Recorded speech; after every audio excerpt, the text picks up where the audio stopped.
మధురవాడ ప్రేమోన్మాది కేసులో బాధితులను చూస్తే రాష్ట్రంలో శాంతి భద్రతలు ఉన్నాయా లేవా అనే అనుమానం కలుగుతుందని వైసీపీ ఎమ్మెల్సీ కళ్యాణి అన్నారు. విశాఖ మధురవాడ స్వయం కృషి నగర్లో ప్రేమోన్మాది దాడిలో తీవ్రంగా గాయపడిన బాధితురాలిని పరామర్శించిన వైసీపీ నేతలు జడ్పీ చైర్మన్ గారు చిన్నశ్రీని గారు, అలాగే ఎంపీ తనూజారాణి గారు, భీమిలి నియోజకవర్గ నాయకులు, అలాగే మిగతా మహిళా నాయకులు అందరూ కలిపి వెళ్ళి చూసి పరామర్శ చేయడం జరిగింది. ఆ పాపని చూస్తే ఒక మహిళగా చాలా బాధ అనిపించింది. గుండె తరుక్కుపోయింది. ఆ తల్లి చనిపోయింది. ఇద్దరు తల్లిని ఈమెని కలిపి దారుణంగా కత్తితో దాడి చేస్తే పట్టపగలు తల్లి అక్కడికక్కడే రక్తపు మడుగులో పడి చనిపోవడం జరిగింది. ఈ పాపకి అంత గట్టిగా గాయమయ్యి అదృష్టవశాత్తు ప్రాణాలతో బయటపడింది. అసలు నిజంగా చాలా బాధాకరం. కుటుంబ సభ్యులైతే ఆ వ్యక్తికి ఉరిశిక్ష వేయాలని కోరుకుంటున్నారు. ఒక మహిళగా నేనైతే మాత్రం అంత తప్పు చేసిన వ్యక్తికి ఉరిశిక్ష వేసిన తప్పు లేదు అని భావిస్తూ ఉన్నాను. ఇలాంటి పనులు చేసే వాళ్ళకి కఠినమైన శిక్షలు వేస్తేనా ఇంకొకసారి ఇలాంటి పనులు చేయరు. వాళ్ళని చూసి భయపడి ఇలాంటి పనులు చేయడానికి దుర్మార్గులు భయపడతారు. ఈ రాష్ట్రంలో కూటమి ప్రభుత్వం అధికారంలోకి వచ్చాక వరుస సంఘటనలు మనం చూస్తూ ఉన్నాం. రోజు ఏదో ఒక సంఘటన. అసలు రోజుకి 70-80 సంఘటనలు మహిళల మీద, చిన్నారుల మీద దాడులు, అత్యాచారాలు, అఘాయిత్యాలు జరుగుతున్నాయి. అంటే గంటకి 3-4 సంఘటనలు జరుగుతున్నాయి. అంటే భద్రత ఎంత దారుణంగా ఉందో మనం అర్థం చేసుకోవచ్చు. అంత దారుణమైన పరిస్థితులు ఇక్కడ ఉన్నాయి. ఎందుకంటే ముఖ్యమంత్రి గారు కానీ, డిప్యూటీ సీఎం గారు కానీ, అలాగే హోమ్ మినిస్టర్ గారు కానీ మహిళల భద్రతని పట్టించుకోవట్లేదు అనేది గత కొన్ని రోజులుగా జరుగుతున్న సంఘటనలు చూస్తే మనకు అర్థమవుతుంది. గత 10 రోజులుగా తీసుకుందాం, ఈ దీపిక సంఘటన జరిగింది.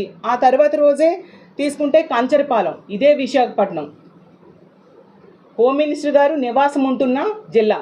ఈ జిల్లాలో కంచరపాలెంలో ఒక మానసిక వికలాంగురాలిపై అఘాయిత్యం జరిగింది.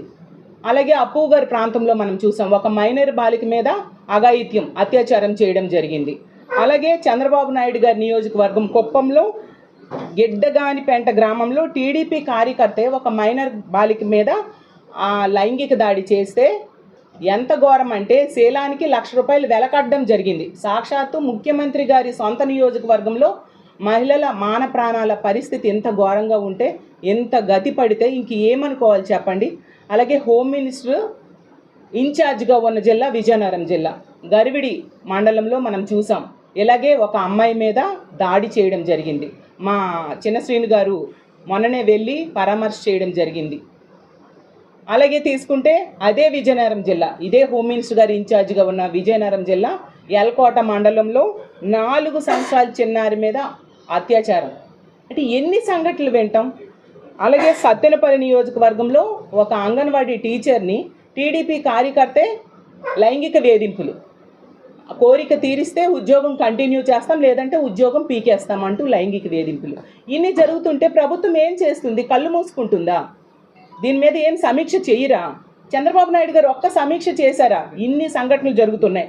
అసలు ఈ దీపిక సంఘటన అయితే తల్లి అక్కడికక్కడే చనిపోయింది. సమీక్ష చేయాలి కదా. అలాగే తీసుకుంటే మొన్ననే రాజమండ్రిలో మేమందరము వెళ్ళి మా పార్టీ తరఫున ఆ అమ్మాయిని పరామర్శ చేయడం జరిగింది. తర్వాత ఆ అమ్మాయికి కూడా చనిపోవడం జరిగింది.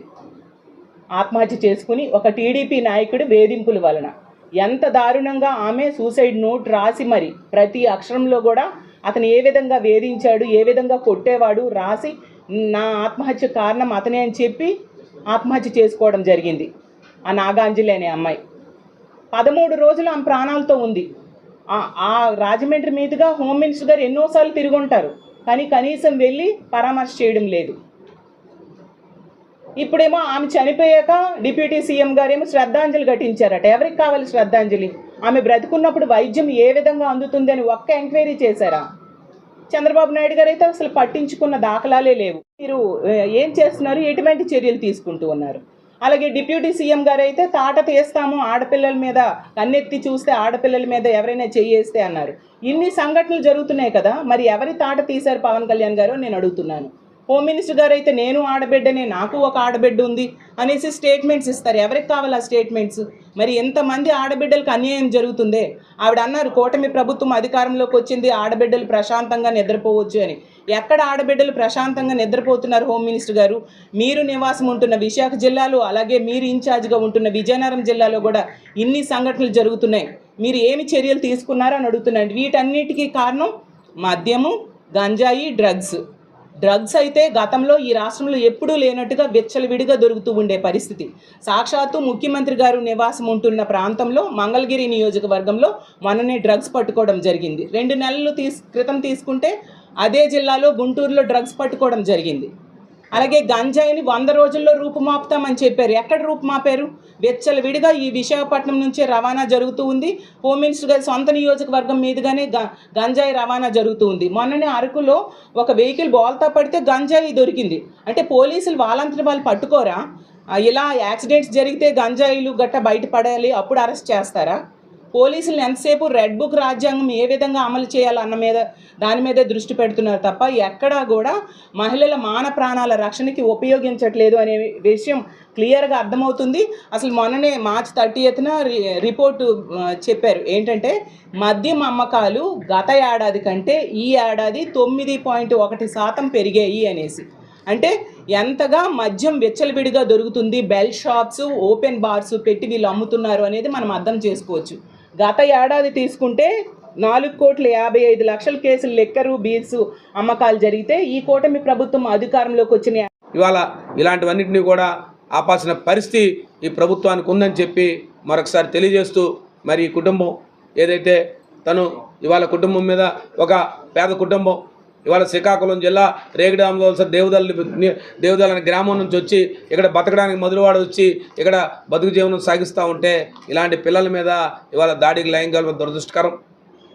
ఏది ఏమైనప్పుడు కూడా ఆ కుటుంబానికి వైఎస్ఆర్ పార్టీ అండగా ఉంటుంది, తప్పకుండా ఆ కుటుంబాన్ని ఆదుకుంటుంది. మరి నేను ఇవాళ ఈ పత్రికా సమావేశం ద్వారా ఈ పాత్రికేయ మిత్రుల ద్వారా ఈ ప్రభుత్వాన్ని డిమాండ్ చేస్తూ ఉన్నాను. తక్షణమే ఆ ప్రభుత్వాన్ని ఈ కూటమి ప్రభుత్వం ఆదుకోవాలి.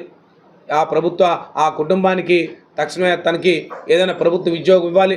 ఎందుకంటే ఆ కుటుంబాన్ని పోషించే ఆ తల్లి కోల్పోయారు. ఇవాళ తను ఒక తండ్రి మాత్రం ఉన్నాడు, అతను డ్రైవర్ జీవనం సాగిస్తూ ఉన్నాడు, ప్రైవేట్ డ్రైవర్గా తన జీవనాన్ని సాగిస్తూ ఉన్నాడు. మరి తను వచ్చి నర్సింగ్లో చదువుతూ నర్సింగ్ ట్రైనింగ్ కూడా చేస్తూ ఉద్యోగం కూడా చిన్న ప్రైవేట్ ఉద్యోగం చేస్తూ ఉంది. మరి తనని తక్షణమే వారు ఆదుకోవాలి. వారు ఆదుకొని ప్రభుత్వం ఒక ప్రభుత్వ ఉద్యోగం ఇవ్వాలి. అలాగే ఆ ప్రభుత్వాన్ని పూర్తి వైద్య ఖర్చులతో సహా అన్నీ కూడా ప్రభుత్వమే భరించాలని చెప్పి కోరుకుంటూ, అలాగే తక్షణ సహాయం కింద వైఎస్ఆర్ పార్టీ ఆ కుటుంబానికి అండగా ఉంటుంది. మా నాయకుడు ఆదేశాల మేరకు ఇవాళ తక్షణమే ఆ కుటుంబానికి కొంత వైద్య ఖర్చుల నిమిత్తం ఒక 50,000 రూపాయలని వైఎస్ఆర్ పార్టీ ఈరోజు తన కుటుంబానికి అందజేస్తుందని చెప్పి మీ ద్వారా తెలియజేసుకుంటా ఉన్నాను.